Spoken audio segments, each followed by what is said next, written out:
Muy buenos días, hermanos. Dios les bendiga. Pues vamos a continuar con nuestro estudio esta mañana en el libro de los Hechos. Ahora entrando en el capítulo número 13. Nuestro hermano Mar ya hizo la lectura en la cual estará basada la predicación esta mañana. Pues la vamos a llevar a final de cuentas, hermanos, hasta el versículo número 12 del capítulo 13. Pues ya le alabamos al Señor por medio de los cantos, le adoramos. Ahora vamos a ver qué es lo que el Señor tiene para nosotros, qué es el consejo que nos quiere dar, el mandamiento que nos quiere dar en esta hora. Así que vamos a pedir al Señor entonces que Él obre en esta mañana para que nosotros podamos estar atentos a lo que Él quiere hablarnos y poder poner en práctica aquello que Él quiere hablarnos a través de este pasaje. Vamos a orar, hermanos, entonces. Padre Santo, te alabamos en esta hora. Te damos la gloria y la honra porque solamente tú te la mereces. Y te damos gracias también, Padre, por tu amor y tu misericordia, en que nos permites esta mañana venir juntos como hijos tuyos, como iglesia, para honrarte y adorarte, Padre. Padre, ahora queremos pedirte también perdón por nuestro pecado. Perdónanos, Padre, límpianos de toda maldad. Y pedimos, Padre, la guía de tu Espíritu Santo, que abra nuestras mentes, nuestros corazones y nos guíe mientras estudiamos tu palabra. Ayúdanos, oh Señor. Te necesitamos en esta hora. Obra, Padre, y aplica tu palabra en nosotros. Háblanos, Padre. Te necesitamos. Te pedimos todo esto, Padre, en los méritos de nuestro bendito Señor y Salvador Jesucristo. Amén. ¿Cuál es la misión de la iglesia? ¿Cuál será la misión que Dios le encargó a su iglesia, a todo creyente? ¿Será alabar a Dios? ¿Será adorar a Dios? ¿Será glorificar a Dios? Pudiéramos decir en parte, pero más bien eso no es la misión de la iglesia. Eso más bien es el propósito de la iglesia. El propósito de la iglesia, o el motivo por el cual existe la iglesia, es para glorificar a Dios. La misión de la iglesia será amarnos unos a otros. ¿Será tener muchas reuniones como estas? ¿Será la enseñanza bíblica? Esas cosas tampoco no son la misión de la iglesia. Más bien esas cosas son cosas que nos preparan y nos capacitan para poder cumplir con la misión del Señor. Cuando estudiamos el Descubra número 3, miramos que dentro de la iglesia, o el propósito, que es el libro tercero del Descubra, se llama el propósito verdadero, de por qué fuimos llamados por el Señor. Y ahí aparecen 3 direcciones, vamos a decir, acerca de la iglesia. En primer lugar, una dirección o relación hacia arriba, o la extensión hacia arriba, que tiene que ver con alabar y glorificar a Dios, honrar a Dios. En segundo lugar, la edificación, que tiene que ver con la enseñanza bíblica, la comunión entre nosotros, el amarnos unos a otros. Pero también existe otra extensión que es hacia afuera. Hacia afuera. Y todas esas cosas nos capacitan para poder cumplir la misión, que la misión tiene que ver con una extensión o relación hacia afuera, hacia con el mundo. De hecho, la palabra misión significa acto de enviar, encargo, tarea. Entonces, ¿cuál es la misión de la iglesia? ¿Cuál es la misión que el Señor Jesucristo le encomendó a la iglesia? Bueno, Mateo 28 recordaremos, y Marcos 16 y Lucas 24 y Hechos 1:8, todos estos versículos nos hablan de lo mismo. Y podemos juntarlos y sacar una frase acerca de la misión de la iglesia. Nuestra misión es ir y ser testigos del Señor Jesucristo al mundo, predicando el evangelio a toda criatura y haciendo discípulos de todas las naciones. Vuelvo y repito, nuestra misión es ir al mundo y ser testigos del Señor Jesucristo, predicando el evangelio a toda criatura y haciendo discípulos de todas las naciones, según estos textos. Mateo 28, Marcos 16, Lucas 24, Hechos 1, 8. Esa es la encomienda, la misión que Dios, el Señor Jesucristo, le dejó a la iglesia. Un autor dice: creemos que la iglesia es enviada al mundo para dar testimonio de Jesús, proclamando el evangelio y haciendo discípulos de todas las naciones. Muy parecida el significado o esta frase que desarrolla este hermano. De hecho, la misión de la iglesia, hermanos, es la misión de Dios. Sí, es la misión de la iglesia, pero principalmente la misión de Dios. Dios está redimiendo al mundo, salvando a sus escogidos, y para eso Él está utilizando a la iglesia. Él nos está utilizando como instrumentos para que nosotros continuemos con la misión que el Señor Jesucristo no completó Él en su totalidad, sino que ahora, después que se fue y Él ya no está aquí en el mundo, Él fue enviado por el Padre. Ahí está la palabra, pudiéramos decir misión. Él fue enviado también por el Padre a este mundo a predicar el evangelio, a buscar y a salvar a aquello que se había perdido. Y después de que Él se va de este mundo, nos deja la tarea, la misión de continuar con esa misión que Él inició. De tal manera que la misión de la iglesia no es otra cosa más que la misión de Dios. Y continuando en el estudio del libro de Hechos, en el capítulo número 13, vamos a ver cómo la iglesia va a continuar con la misión que el Señor le encomendó a su iglesia y a todo creyente. De hecho, en el capítulo número 13, aquí en estos versículos que vamos a estudiar en la mañana de hoy, vamos a ver el primer viaje misionero de la iglesia, y específicamente de la iglesia de Antioquía. Esta era una iglesia que estaba viviendo en la misión de Dios. Una iglesia que estaba viviendo y obedeciendo la misión de Dios.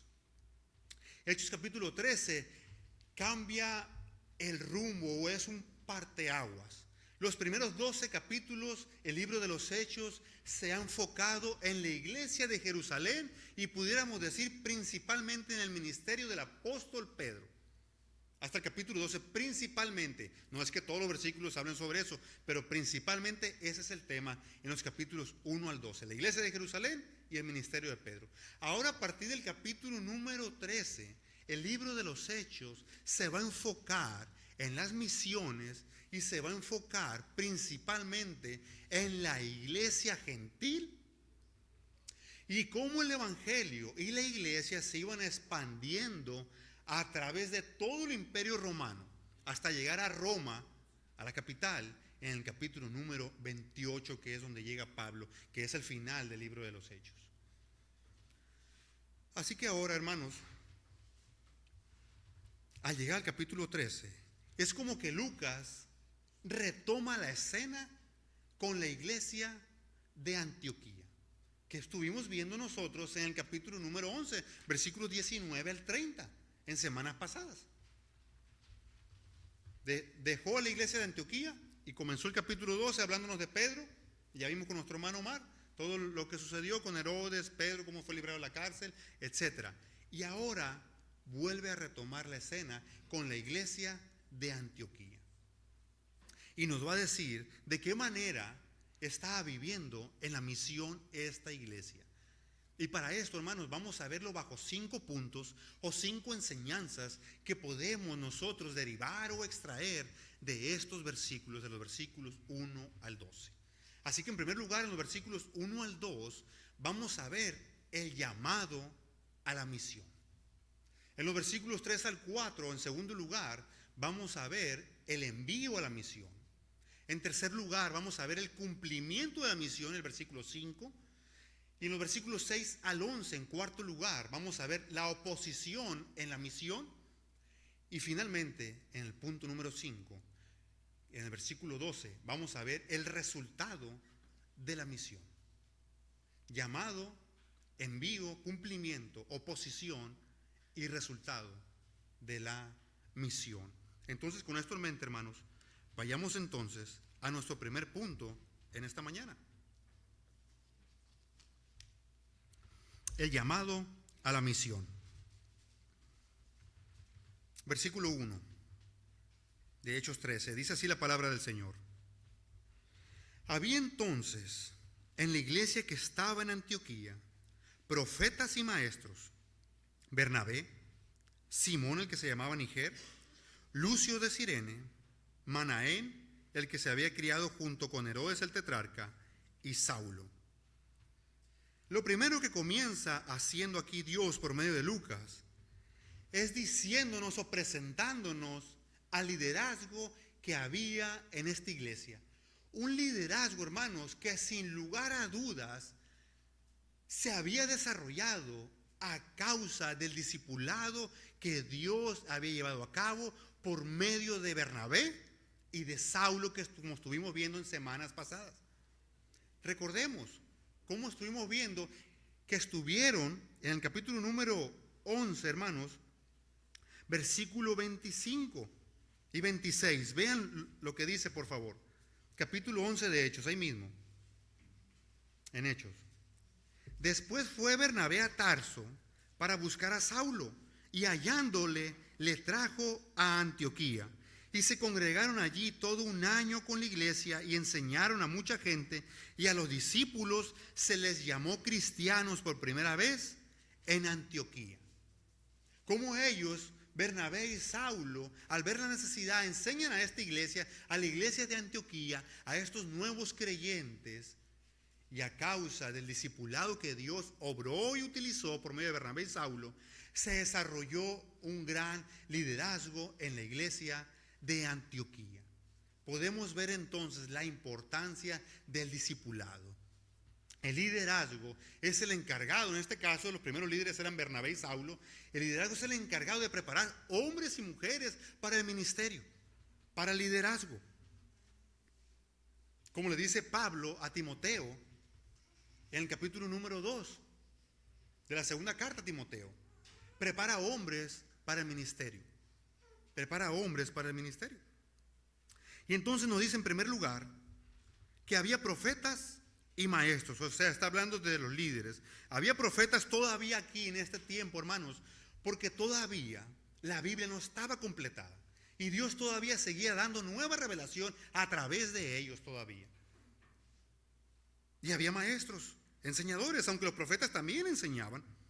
De hecho, también en el capítulo número 11, al final, estuvimos viendo cómo se levantó un profeta llamado Agabo, que daba a entender por el Espíritu que vendría una gran hambruna, ¿recuerdan?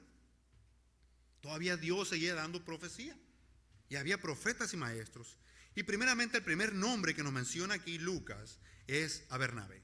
Pues ya lo conocemos, él era un levita de Chipre, que su nombre significa hijo de consolación. Él era un consolador. Él era alguien que animaba, que consolaba a los hermanos, que instruía a los hermanos, también como estuvimos viendo anteriormente. En segundo lugar nos menciona a Simón, el que se llamaba Níger. Esta palabra Níger significa negro. Lo que nos indica es que muy probablemente este hombre era de piel oscura y posiblemente también era africano. Luego menciona a Lucio de Cirene, y Cirene estaba en África, por lo cual podemos suponer también, quiere decir que era un africano. Podemos ver aquí, y los pone juntos Lucas, digo por medio de Lucas, a Níger y a Lucio de Cirene. Y luego nos menciona en cuarto lugar a Manaén, y nos da un dato interesante: el que se había criado junto con Herodes el tetrarca. Herodes el tetrarca es aquel Herodes que mandó decapitar a Juan el Bautista, que encontramos en Mateo capítulo número 14.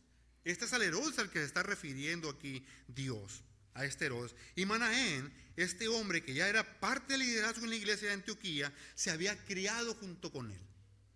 Era como el hermano adoptivo de él. Un hermano de leche significa. Se había criado junto con él. Y sin embargo vemos cómo pueden crearse dos seres humanos, dos niños, pero al final de cuentas ser tan diferentes también al mismo tiempo. Tan diferentes los dos, pero por la gracia del Señor.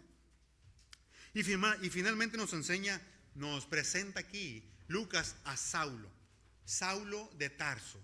Vemos aquí entonces Un liderazgo muy diverso el que tenía esta iglesia. Sin embargo, vemos a un liderazgo fuerte.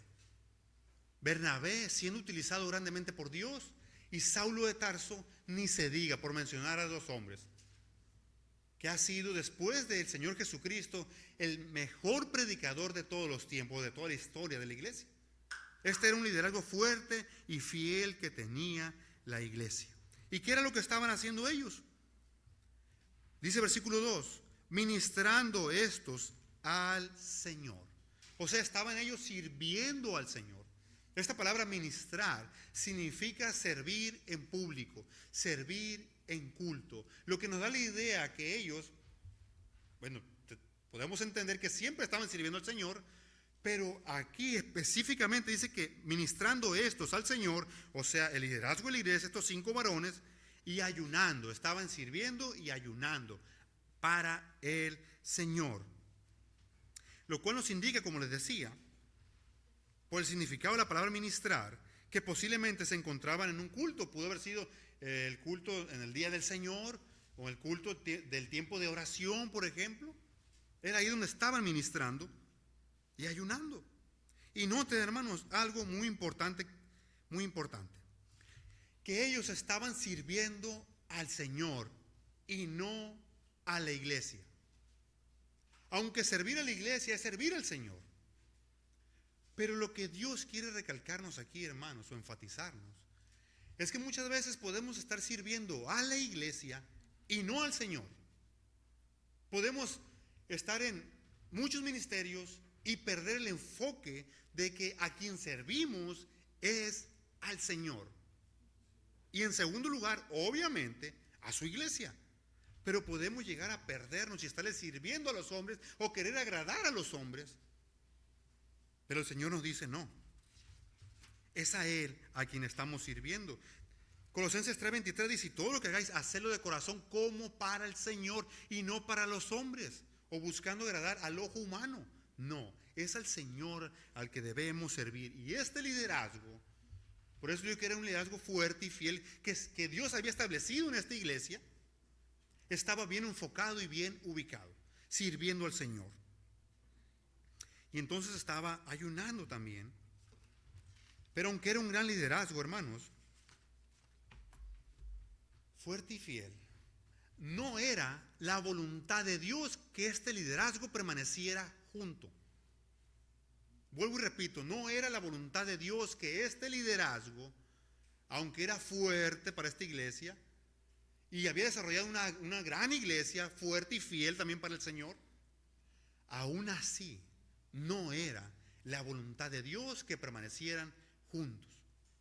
Y luego entra en escena el Espíritu Santo. ¿Y qué dice? El Espíritu Santo habla. Dijo el Espíritu Santo en el versículo número 2: apartadme a Bernabé y a Saulo para la obra a que los he llamado. El Espíritu Santo habla posiblemente por medio de uno de los profetas, ya que seguía dando nueva revelación el Señor todavía, y dice, una vez que están reunidos ellos: apártenme, sepárenme a Bernabé y a Saulo para la obra a la que los he llamado. Apártenme a Bernabé y a Saulo para ir a la misión, para que continúen ellos cumpliendo la misión del Señor, para que la continúen cumpliendo. De manera que podemos ver aquí, hermanos, que el ir a la misión o en algún otro servicio, eso es un llamado de Dios y no de los hombres. Es un llamado de Dios y no de los hombres. A veces podemos decir, no, el hermano fulano que vaya a la misión, o el hermano fulano que sirva aquí en esto, o el hermano mangano que sirva en este u otro servicio. No, es Dios el que llama a servirle, sea en la misión, específicamente como estamos viendo, o en algún otro servicio. ¿Y cómo puedo saber que Dios me está llamando a servir? Bueno, si tienes inquietud, si tienes el deseo de hacer aquel servicio, a la misión, o específicamente en algún otro servicio, si tienes el deseo, la preocupación por hacerlo, por instruir a los hermanos, por ayudar a los hermanos, si está ese deseo, esa inquietud, en primer lugar, Pero si también los hermanos te llaman para servir en aquello que se está pidiendo o en la misión, en alguna otra cosa, entonces si está la inquietud en ti y es confirmado por los hermanos de la iglesia, eso significa que Dios te está llamando a servir. Pero si está la inquietud en ti y los hermanos no te confirman para servir, es posible que no sea el llamado de Dios. O al revés, si los hermanos te están llamando a servir y no está el deseo en ti o la inquietud por hacerlo, es muy posible entonces que Dios nos esté llamando. Y si no está ninguno de las dos partes, entonces definitivamente no es el llamado de Dios para ir a servir en la misión o en alguna otra cosa. No es el llamado del Señor. Pero deben estar esas dos cosas. Aparte más Bernabé y a Saulo para la obra a la que los he llamado. Es Dios el que llama. Es Dios el que pone el deseo por servirle a Él. Y un dato interesante que encontramos aquí, hermanos, también es que Dios va a llamar a gente que ya le está sirviendo. Noten cómo ellos ya estaban sirviendo y Dios lo llamó a ellos. No llamó a gente que no le estaba sirviendo, a gente que estaba desocupada. No, llamó a los que ya le estaban sirviendo. Y aparte también podemos ver aquí que Él llamó para ir a la misión al liderazgo. Al liderazgo. Aunque eso no quiere decir, hermanos, que la misión no sea para todos. No, la misión es para todos. De ir y compartir el evangelio. Pero más específicamente, debido a que ellos son los guiadores de la iglesia, los pastores, el liderazgo, Dios comienza a obrar por ellos, a moverlos a ellos, a ir. Y muchas veces saldrá parte del liderazgo con un grupo de hermanos también para ir a la misión. No todos quizás van a hacer las mismas cosas, no todos van a predicar, no todos van a enseñar quizás, no todos van a cantar en la alabanza, pero todos somos llamados a compartir. Habrá algunos otros que nada más orarán por la misión o por el servicio, pero están sirviendo en la misión, aún así. Están sirviendo en la misión. Es un llamado para todos, aunque no todos, hermanos, vamos a hacer las mismas cosas, no todos. Debemos orar, hermanos, para que Dios levante y llame y envíe hombres a la mies como el Señor Jesucristo nos dijo en Mateo capítulo número 9 versículo 38: rogad pues al Señor de la mies que envíe obreros a su mies. Debemos orar para que Dios levante hombres y mujeres de esta iglesia para que nos envíe a la mies y principalmente que obren el liderazgo. ¿Por qué digo esto? No es algo que lo digo con el afán de juzgar, sino que la escritura nos dice ahí que Él comenzó moviendo al liderazgo de esta iglesia. Es por ahí donde va a empezar el Señor. Debemos orar por esto, hermanos.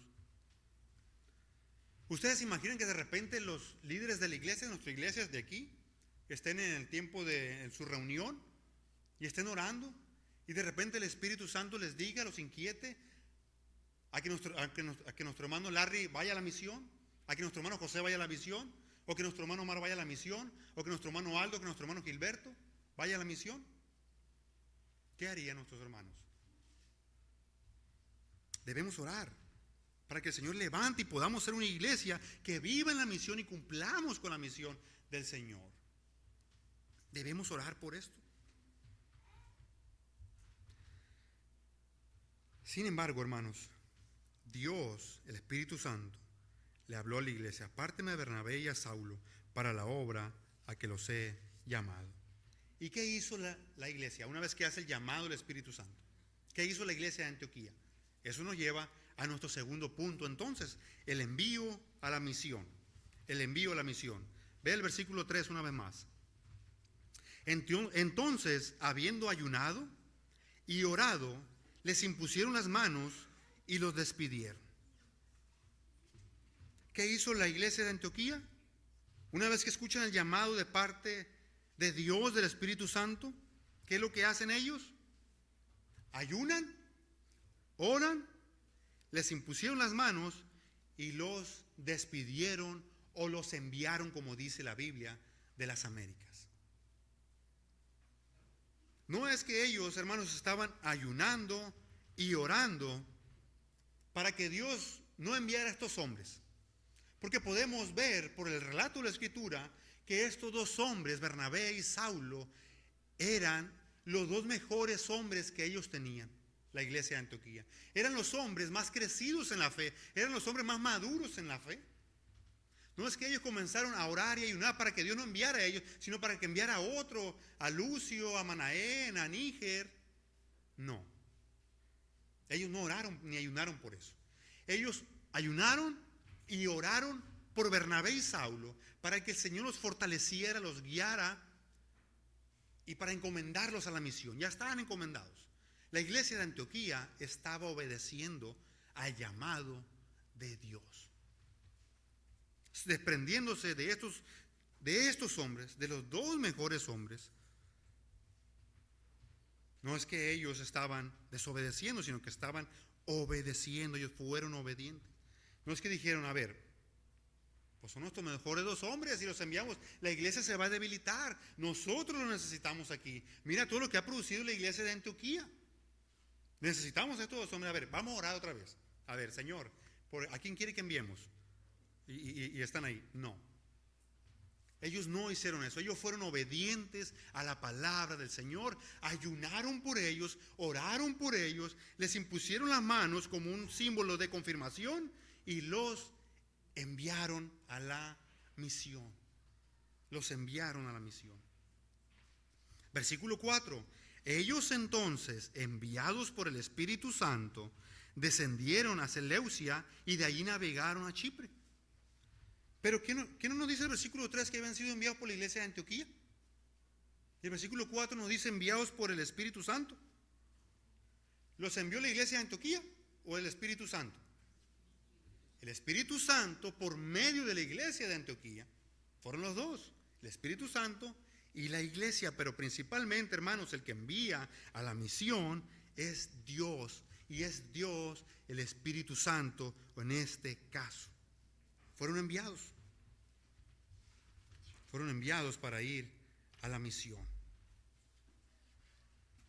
Ahora, hermanos, nos dice que una vez que fueron enviados, descendieron ¿a dónde? A Seleucia, que era el puerto de Antioquía. Y de allí navegaron o se embarcaron hacia Chipre. Hacia Chipre. Fueron a la misión ellos. Y habían sido enviados entonces, encomendados a la misión por el Espíritu Santo y por la iglesia. Ahora entonces, salen ellos. ¿Y qué es lo que hacen ahora que salen en este viaje? Y una vez que llegan a Salamina, como vamos a ver en el versículo número 5, y esto nos lleva ahora, hermanos, a nuestro tercer punto, el cumplimiento de la misión. El cumplimiento de la misión. Vean el versículo 5, por favor.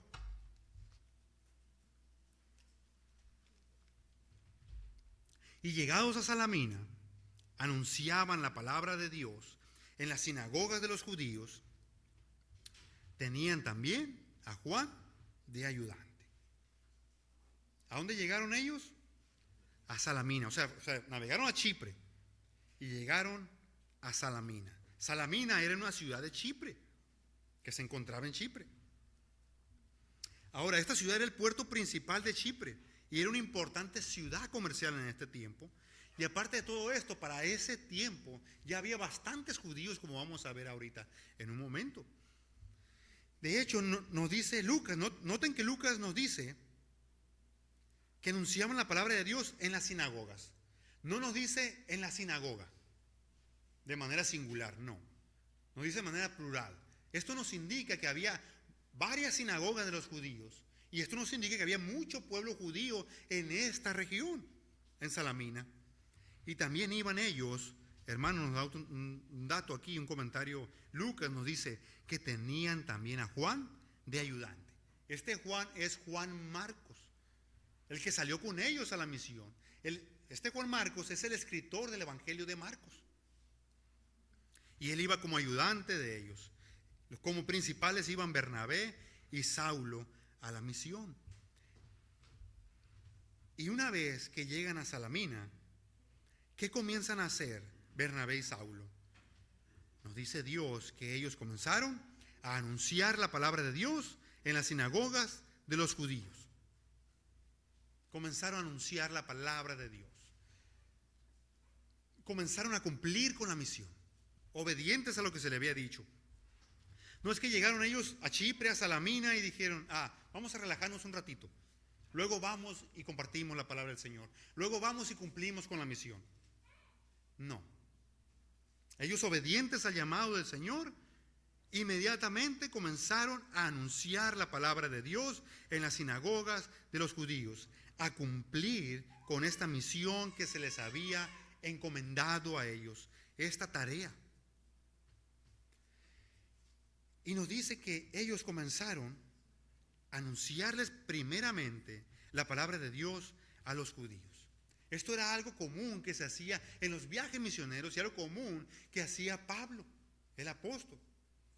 Aunque sin embargo más principalmente él había sido enviado o fue el apóstol a los gentiles más específicamente. Pero sin embargo tenía esta costumbre el apóstol Pablo. Y de hecho él no nos dice que la palabra de Dios o el evangelio en Romanos 1:16, porque no me avergüenzo del evangelio, porque es poder de Dios para salvación a todo aquel que cree, primeramente al judío y también al griego. Primero a los judíos y después al griego o a los gentiles. Entonces esto era lo que estaba haciendo aquí Bernabé y Pablo o Saulo, anunciando la palabra de Dios, cumpliendo con el llamado que Dios les había dicho. Y no nos dice específicamente qué tema particularmente estaban compartiendo ellos, pero interpretando el texto bíblico por quién era Pablo y lo que él hacía, recordemos que en el capítulo número 9, cuando Dios le llamó y le salvó, nos dice el texto en Hechos 9, versículo 20, que enseguida, rápidamente, prontamente, predicaba a Cristo en las sinagogas, diciendo que este era el Hijo de Dios. Y el versículo 22 dice, pero Saulo mucho más se esforzaba y confundía a los judíos que moraban en Damasco, demostrando que Jesús era el Cristo. Luego más adelante nos dice en 1 Corintios que él se había propuesto no predicar otra cosa que no fuera a Cristo crucificado. Los judíos no habían creído en Cristo. Y él, movido por el Espíritu Santo, sabía que ellos, los judíos, y todo el mundo, no solamente los judíos, también tantos gentiles también, necesitan al Salvador, a Cristo.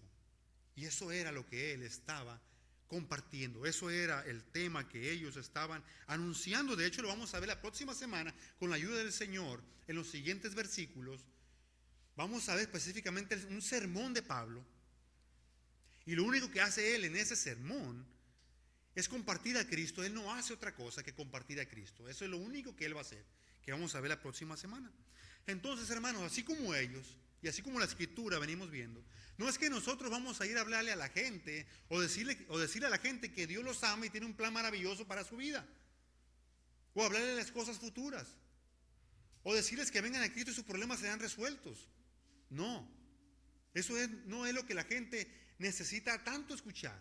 La gente necesita, aquella que no conoce al Señor Jesucristo, necesita a Cristo, al Salvador, para que lo salve de sus pecados y de la condenación del infierno. Nosotros necesitamos predicar a Cristo. Muchas veces, ya lo hemos dicho otras veces, la gente viene con inquietudes, nos preguntan si dan diezmo en tu iglesia o a qué iglesia vas, simplemente inquietudes que traen ellos. Pero nosotros debemos de tratar de aprovechar esas preguntas que hacen ellos para llevarlos a Cristo, para llevarlos al Salvador. Nosotros debemos compartir a Cristo específicamente. No que no debamos contestarle las preguntas que traen. Sí, debemos contestárselas, pero debemos predicar a Cristo principalmente, hermanos. Debemos anunciarles que ellos están enemistados con Dios. Todo aquel que no ha entregado su vida a Cristo, la Biblia dice que está enemistad con Dios. No tiene paz con Dios, no es amigo de Dios. Al contrario, es un enemigo de Dios. Y Dios nos ha encargado, como dice 2 Corintios capítulo 5, el ministerio de la reconciliación. Y debemos de ir a anunciar a la gente que se reconcilie con Dios, como seguramente Bernabé y Saulo lo estaban haciendo, cumpliendo con la misión. Y la pregunta inevitable para nosotros es, ¿estamos cumpliendo con la misión que Dios nos encargó? ¿Estamos compartiendo, anunciándole a la gente,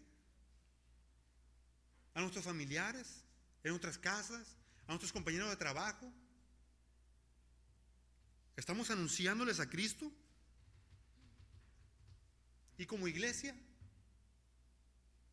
¿estamos cumpliendo con la misión?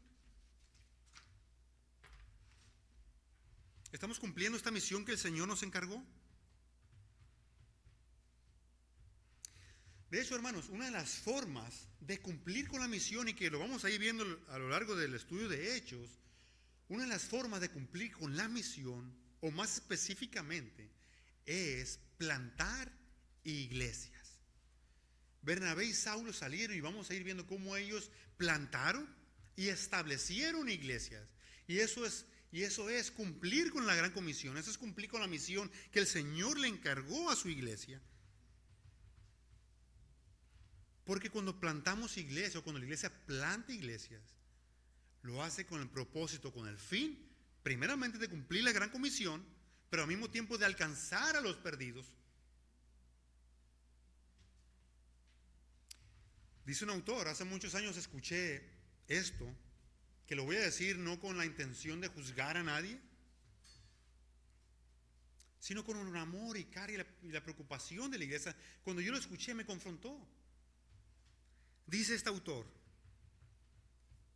plantador de iglesias: una iglesia saludable se reproduce. Una iglesia saludable se reproduce. ¿Qué significa esto? Que una iglesia que está sana espiritualmente, inevitablemente se va a reproducir o va a plantar otra iglesia.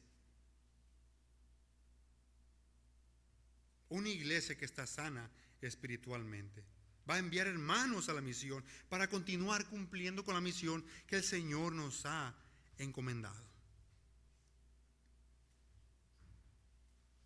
Pero una vez que estaban compartiendo la palabra del Señor, Bernabé y Saulo, al estar cumpliendo ellos con la misión, hubo a alguien que no le gustó esto. Y eso nos va a llevar entonces a nuestro cuarto punto: la oposición en la misión. La oposición en la misión. Y esto lo vamos a ver a partir del versículo 6 hasta el 11. ¿Qué sucedió una vez que estaban cumpliendo con el mandato? Bernabé y Saulo. ¿Qué es lo que va a suceder cuando una iglesia está cumpliendo con la misión? Vean el versículo 6, por favor. Y habiendo atravesado toda la isla hasta Pafos, hallaron a cierto mago falso profeta, judío, llamado Barjesús. ¿Qué es lo que hacen Bernabé y Saulo? Se embarcan otra vez y dice, habiendo atravesado toda la isla de punta a punta, llegaron a Pafos, que era esta una ciudad pagana donde se adoraba a la diosa Afrodita, o llamada Venus. Esta era una ciudad que estaba agarrada por el diablo, pudiéramos decir así. Pafos. ¿Y a quién se encuentran ellos? Hallaron o se encontraron a cierto mago, falso profeta y judío, llamado Barjesús. Barjesús significa hijo de Jesús o hijo de Josué, hijo de salvación. Sin embargo, este hombre era alguien falso, un mago, un aprovechador de los conocimientos que él tenía. ¿Y saben con quién estaba, hermanos? Vean el versículo 7. Con el procónsul Sergio Paulo, que era un varón prudente o un varón inteligente, como lo dice la Biblia de las Américas. Prudente, inteligente. Un procónsul, o este procónsul, era un gobernador romano, que era el que gobernaba esta parte de Chipre. Y el mago se encontraba con este hombre, con este gobernador romano, llamado Sergio Paulo. Entonces, están predicando la palabra de Bernabé y Saulo, y llega a oídos del procónsul esta noticia. Y entonces nos dice el texto que o sea, Sergio Paulo, llamando a Bernabé y a Saulo, deseaba oír la palabra de Dios. Y aquí la idea con que él era prudente, inteligente, era un conocedor de ciencia que tenía mucho conocimiento, alguien sagaz, y él quería seguir acumulando conocimiento. Él no tenía buenas intenciones de querer escuchar la palabra de Dios. Él quería seguir conociendo más y sobre todo las cosas religiosas. Pero aún así, sin embargo, el Espíritu Santo estaba inquietando el corazón de este hombre para que escuchara la palabra de Dios. Llamó a Bernabé y a Saulo para escuchar la palabra de Dios este hombre. Y vean lo que sucedió en el versículo 8. Pero le resistía Elimás, el mago, pues así se traduce su nombre, procurando apartar de la fe al procónsul. Bernabé y Saulo, en medio de la misión, encuentran oposición, encuentran problemas. Le resistía o se le oponía el mago, procurando apartar de la fe al procónsul, procurándolo apartar de la palabra, y que no escuchara la palabra. No les hagas caso a ellos, son falsos. Este hombre estaba haciendo la obra del diablo. Él estaba procurando y estaba queriendo apartar de la palabra de Dios a este procónsul, a Sergio Paulo. Toda aquella persona que procura apartar de la fe y de la palabra a alguien, está haciendo la obra del diablo.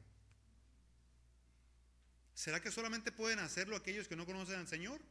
Definitivamente ellos lo hacen. Pero ¿será que algún creyente podrá hacerlo también? Creyente también puede hacerlo. ¿Por qué les digo esto? Porque se me ocurre, no. Recordemos cuando el Señor Jesucristo reprendió a Pedro y le dijo: apártate de mí, Satanás. Pedro era un creyente. Pero Pedro, sin darse cuenta, estaba queriendo que Cristo no llevara a cabo la obra o la misión la cual se le había encomendado. Y en ese momento él trabajó de alguna manera para hacer la obra del diablo. Y a veces, sin darnos cuenta, podemos llegar a estar haciendo la obra del diablo, hermanos. Debemos estar alertas, que el Señor nos ayude para no hacerlo. Ellos encontraban oposición, y vean el versículo 9. Entonces Saulo, que también es Pablo, ¿cómo estaba él? Lleno del Espíritu Santo, guiado y controlado totalmente por el Espíritu Santo. ¿Qué hizo? Fijando en él, o sea, en el mago, en el falso profeta, los ojos, dijo: oh, lleno de todo engaño y de toda maldad, hijo del diablo, enemigo de toda justicia, ¿no cesarás de trastornar los caminos rectos del Señor? Es como que el Espíritu Santo está hablando a través de él.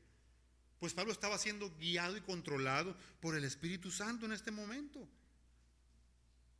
Lleno de todo engaño y de toda maldad, hijo del diablo. Él era un hijo del diablo. Este hombre era un siervo del diablo. Era un enemigo de toda justicia, de todo lo justo, que trastornaba los caminos del Señor, los caminos rectos del Señor. Los trastornaba y separaba a la gente de ahí. Aparte que también él estaba viendo que si Sergio Paulo se convertía al cristianismo, o ya él comenzaba a creer en este Dios vivo y verdadero, se le iba a caer el negocio también. Sin embargo, Dios pronunció juicio en contra de él. Vean el versículo 11. Ahora pues, he aquí, la mano del Señor, le está diciendo Saulo o Pablo a este mago, está contra ti, y serás ciego y no verás el sol por algún tiempo. E inmediatamente cayeron sobre él oscuridad y tinieblas, y andando alrededor buscaba quien le condujese de la mano. Pablo pronunció juicio sobre este hombre, juicio que provenía de Dios, no de él, de Dios, y juicio vino sobre este hombre que estaba haciendo la voluntad del diablo. Él era un hijo del diablo que estaba trastornando los caminos rectos del Señor. Podemos ver aquí que que Bernabé y Saulo encontraron oposición en medio de la misión. La misión, hermanos, o el servicio al Señor, nunca será hecho sin oposición o sin problemas o sin dificultades. No, vamos a encontrar oposición de los de fuera. Vamos a encontrar principalmente. ¿Por qué? Porque de alguna manera, hermanos, cuando anunciamos la palabra de Dios, cuando anunciamos el Evangelio, estamos en guerra. Nos metemos al reino de las tinieblas para que Dios rescate, si es su voluntad y su misericordia, a aquellos que están gobernados por las tinieblas y los atraiga a su luz admirable. Para que los traslade del reino de las tinieblas al reino de su amado Hijo. Y vamos y nos metemos en el reino de las tinieblas, y obviamente el diablo tratará y hará lo que esté a su alcance para impedir eso, que era lo que estaba sucediendo aquí en este texto. Habrá oposición, hermanos. Pero, hermanos, no solamente habrá oposición de fuera de la iglesia, sino de dentro de la iglesia también. ¿Por qué digo esto? ¿Porque se me ocurre? ¿O porque a lo largo de los años se ha visto cómo ha habido oposición en las iglesias, de dentro mismo de las iglesias? Vean el versículo 13, lo que nos dice, hermanos. No vamos a llegar hasta allá, pero vean lo que nos dice el versículo 13. De Hechos 13 también. Versículo 13. Habiendo zarpado de Pafos, o sea, están continuando con el viaje misionero y la misión, Pablo y sus compañeros, o sea, Bernabé y Juan Marcos, arribaron a Perge de Panfilia. Pero Juan Marcos, apartándose de ellos, volvió a Jerusalén. Juan Marcos iba de ayudante en esta misión, junto con Bernabé y Saulo. Juan Marcos era un creyente. Y en medio de la misión, ¿qué sucedió con Juan Marcos? Pudiéramos decir, abortó la misión. Se devolvió. No continuó con la misión. Que también de alguna manera, no principalmente, pero sí secundariamente se le había encargado también a él. Y se devolvió. ¿Por qué razón se devolvió? Bueno, la Escritura no nos dice por qué razón se devolvió. Pero sin embargo, esto pudo haber causado un desacuerdo, algún conflicto. Bueno, de hecho sí causó un desacuerdo, luego lo vamos a ver en Hechos 15, esta situación. Pero pudo haber causado un conflicto, alguna división. Pudo haber causado el no continuar con la misión de estos hombres. Entonces podemos ver, hermanos, que hay también oposición de dentro de la iglesia. Gloria al Señor, que Dios fortaleció a Bernabé y a Saulo para que continuaran con la misión, y ellos continuaron con la misión. Gloria al Señor. Pero lo que podemos aprender aquí, hermanos, y es que debemos estar alertas, porque la oposición no solamente vendrá de fuera de la iglesia, sino también de dentro. A veces hermanos como Juan, oponiéndose a la misión o oponiéndose a algún servicio. Y esto no es, hermanos, con el afán de juzgar a nadie, sino que debemos de tener cuidado, y como hemos estado viendo en la escuela dominical, examinarnos a nosotros mismos, porque podemos llegar a comportarnos como Juan Marcos, estorbar los caminos del Señor, estorbar la misión del Señor. Debemos estar alertas ante esto, hermanos. Debemos estar alertas. Entonces, ahora, hermanos, vamos a pasar entonces al quinto y último punto. Al quinto y último punto. ¿Qué sucedió entonces con el procónsul Sergio Paulo? ¿Qué fue lo que sucedió? Vayamos al versículo 12, por favor. El resultado de la misión. ¿Cuál fue el resultado de esta misión? Versículo 12. Entonces el procónsul, viendo lo que había sucedido, creyó, maravillado de la doctrina del Señor. De alguna manera era una guerra, hermanos, por el alma de este varón, por el alma de este procónsul. El diablo tratando de estorbar los caminos del Señor, la obra del Señor, estorbando, tratando de evitar que este hombre no sea salvado por el Señor. pero Dios siempre gana. Dios siempre gana. ¿Y qué sucedió?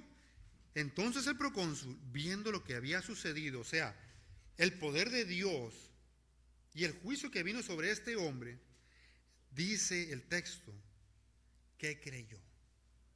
Creyó, y obviamente para este momento ya le habían compartido la palabra del Señor a este hombre, Bernabé y Saulo. Ya se la habían compartido. Y creyó, maravillado de la doctrina y de la enseñanza del Señor. Este hombre fue salvado por la gracia del Señor. Y el Señor añadía cada día a aquellos que habían de ser salvos, como nos dice, Hechos capítulo 2, versículo 47. Añadió a Sergio Paulo, salvó a Sergio Paulo, Este fue el resultado de la misión. Uno se salvó, pero posiblemente datos históricos nos dicen que la hija de Sergio Paulo y el nieto de Sergio Paulo eran creyentes en el Señor Jesucristo. Nosotros, hermanos, nuestro éxito, como hemos dicho otras veces y hemos estudiado, nuestro éxito es cumplir con la misión, es compartir la palabra del Señor, es compartir el Evangelio. Eso es todo lo que tenemos que hacer. Nosotros no tenemos que no convertir a las personas. Nosotros no debemos hacer eso. Eso está en la mano del Señor. La salvación es del Señor y no nuestra. Darle salvación a una persona depende de Dios y no de nosotros. Ellos compartieron la palabra del Señor con este hombre y Dios, nuestros hombres, salvó al procónsul. Fue Dios y no los hombres. Debemos compartir la palabra, debemos cumplir con la misión y dejar los resultados en las manos del Señor. Y aunque no haya resultados positivos, o sea que muchos se estén convirtiendo, aún así, hermanos, debemos continuar siendo fieles en compartir lo que Dios nos dice aquí en su palabra. Porque muchas iglesias en el día de hoy, por causa de que no se convierten o de que no vienen a las iglesias, comienzan a utilizar otro tipo de mensajes.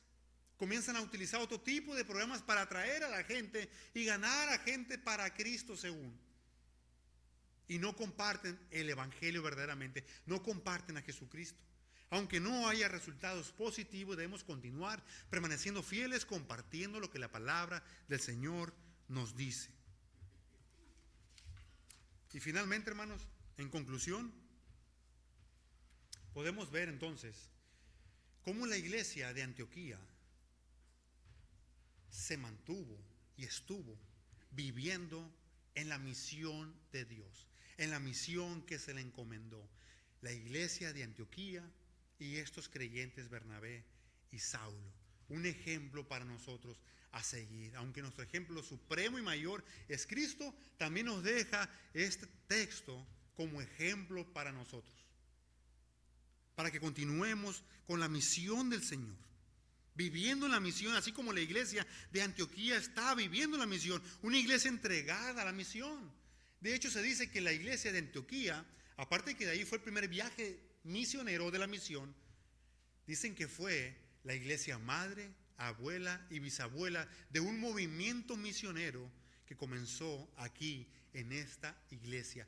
Dios utilizó grandemente a la iglesia de Antioquía para enviar misioneros. Alguien dijo en una ocasión que el mayor legado de una iglesia no es la cantidad de gente que sienta, sino la cantidad de gente que envía. Ese es el mayor legado de una iglesia, comentó alguien. ¿Y nosotros, hermanos? ¿Estamos cumpliendo con la misión que el Señor nos ha encargado? ¿Estamos deseosos de cumplir e ir a la misión por más esfuerzo que esto sea? ¿Estamos dispuestos a sacrificarnos por los perdidos? ¿Por amor al Señor primeramente y por amor a ellos? ¿Estamos dispuestos a ir?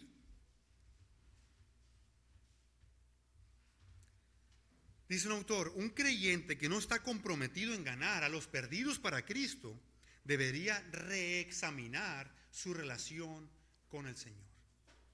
Debería reexaminar su relación con el Señor. Hermanos, que el Señor nos ayude. Que el Señor nos ayude y nos mueva a ir y cumplir con la misión, sea en nuestras casas, sea en nuestro lugar de trabajo, familias, vecinos. Nos inquieta a través de esta palabra que nos ha hablado, porque a final de cuentas esto es la palabra del Señor que nos está instruyendo y enseñando y recordándonos lo que ya debemos hacer y debemos estar haciendo. Pero también como iglesia, el Señor nos mueva a juntos a ir a la misión, apoyándonos y ayudándonos unos a otros. Y mueva nuestro liderazgo, como vuelvo y repito, como movió el liderazgo de la iglesia de Antioquía. Ahí es donde va a comenzar todo, con el liderazgo, a inquietarlos y poner el deseo en ellos. Así que debemos orar por nosotros mismos y por nuestro liderazgo, hermanos. Debemos orar. Y si hay alguien que todavía aquí no ha creído en Cristo, el llamado para él en esta hora, si tú no has entregado tu vida al Señor todavía, el llamado para ti es que tú vengas a creer en Cristo. La Biblia dice que después de que muéramos, iremos al infierno o al cielo. El infierno es un lugar de tormento y el cielo es un lugar de disfrute. Yo estoy seguro que si yo te pregunto dónde quieres ir, tú me dirás que al cielo. Pero la única manera de que vayas ahí es que abandones tus pecados, te arrepientas de tus pecados y vengas a creer en Cristo, que es el único camino al Padre, es el único camino al cielo. Él vino a morir en una cruz para que por nuestros pecados, para que todo aquel que en Él crea no se pierda, mas tenga vida eterna. Así que no te pierdas, cree en Cristo, entrégale tu vida a Cristo y será la mejor decisión que hayas tomado en toda tu vida. Vamos a orar. Padre Santo, te alabamos en esta hora. Te damos muchas gracias por tu palabra. Oh Padre, gracias por este mensaje que tú nos has dado. Padre, ahora te pedimos que pongas el deseo, inquiete nuestros corazones para cumplir como tú nos mandas con la misión que tú nos has encomendado. Te necesitamos, Padre, perdónanos cuando te hemos fallado y no hemos hecho lo que tú nos mandas. Cuánta necesidad tenemos de ti, Padre, de tu Espíritu que nos guíe, que nos controle y nos llene. Ayúdanos, oh Padre bendito, te necesitamos. Ayúdanos a cumplir con esto que tú nos has encomendado, pues. Inquiétanos, Padre. Te damos gracias y pedimos todo esto en el nombre de Jesucristo. Amén.